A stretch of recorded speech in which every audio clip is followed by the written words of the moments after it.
Bonjour et bienvenue à toi dans cette vidéo. Alors aujourd'hui et pour les prochaines vidéos, j'ai envie de te parler d'un nouveau thème. Je sais pas si tu as vu, mais en janvier, j'ai parlé dans un certain nombre de vidéos de livres que j'avais lus à mes tout débuts.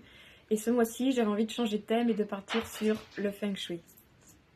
Alors, si tu ne me connais pas, je suis Isaline Boutarin et ma passion, mon métier, c'est d'accompagner les femmes à reprendre le pouvoir sur leur vie sentimentale.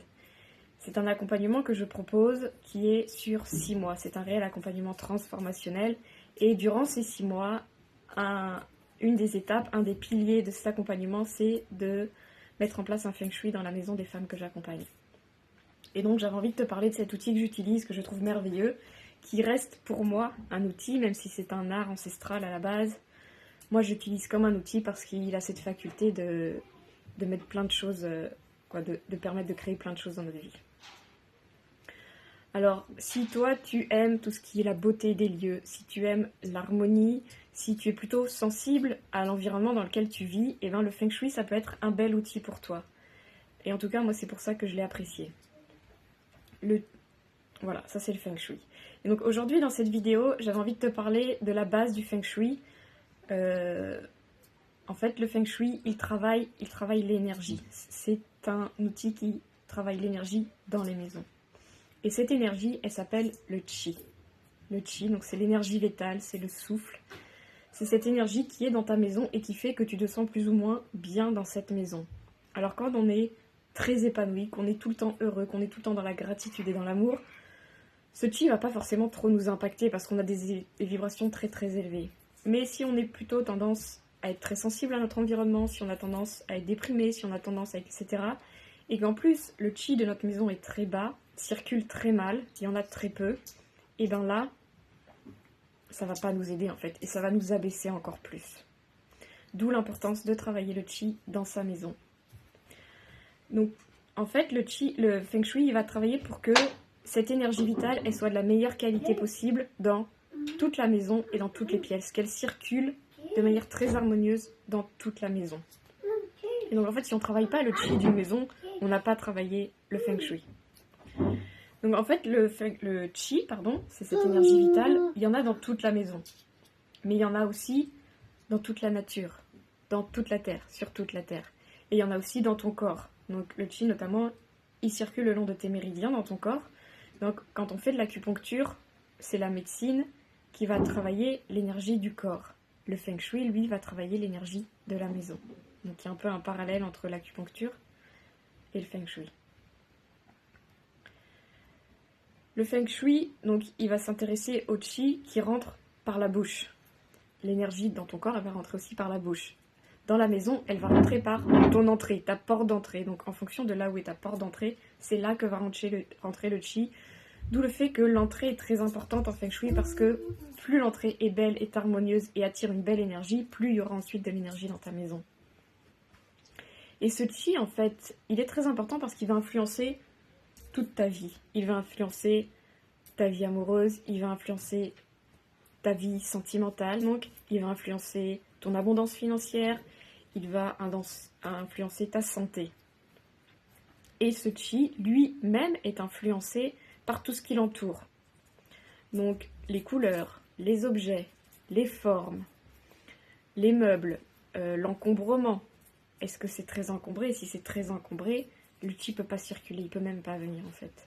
Si c'est sale, le Qi va être de très mauvaise qualité, il va y en avoir très peu finalement, il ne va pas bien circuler.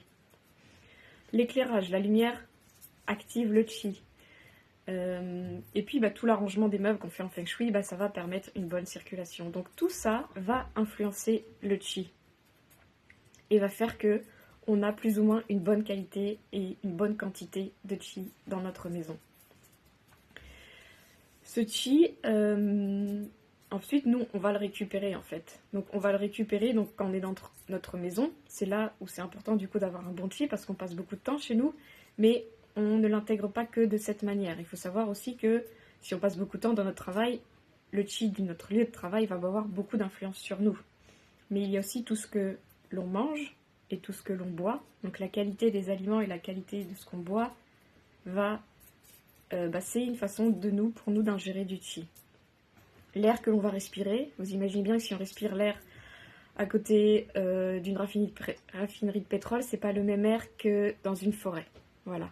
Et bien cet air-là, il est chargé en chi, et ce chi-là, il va influencer notre corps. La terre, la végétation, la nature, donc c'est du chi.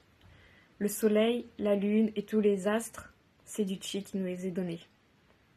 Donc tout ça, c'est une source pour nous de chi pour notre corps et donc pour notre énergie vitale, à nous.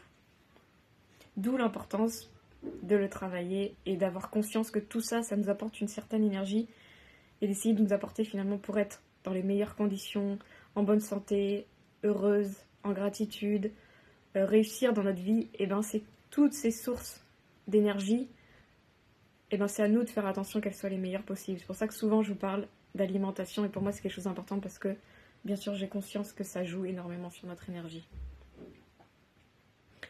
Donc ce chi dans notre maison, c'est celui du coup qu'on utilise avec le feng shui. On va travailler le chi de la maison. Et en fait, ce qui est problématique aujourd'hui dans nos maisons, c'est qu'on a beaucoup de fuites de cette énergie. Parce qu'aujourd'hui, on a beaucoup de canalisation, donc toutes les fuites d'eau, donc les WC, la salle de bain, les cuisines, on a nos canalisations. Et le chi est très fortement attiré par l'eau. C'est pour ça qu'on entend souvent en feng shui qu'il faut fermer la cuvette des toilettes, fermer la porte des toilettes, etc. Et il y a d'autres façons de faire aussi pour éviter que le chi ne reparte. Et c'est-à-dire qu'il ne soit pas dans la maison, il fuit à travers les... Ou si vous avez une piscine par exemple devant votre maison, le chi va être attiré dans cette piscine. Donc il y a des moyens de stopper cette énergie pour qu'elle reste au maximum dans la maison. Voilà, et un dernier conseil que je pourrais vous donner pour garder le meilleur chi possible, donc là je vous donne vraiment des conseils de base, bien sûr que quand on travaille un feng shui et qu'on travaille le chi, on va bien au-delà, mais quelque chose de très facile pour vous, du coup fermer les pièces où il y a de l'eau, donc les WC, la salle de bain, et désencombrer.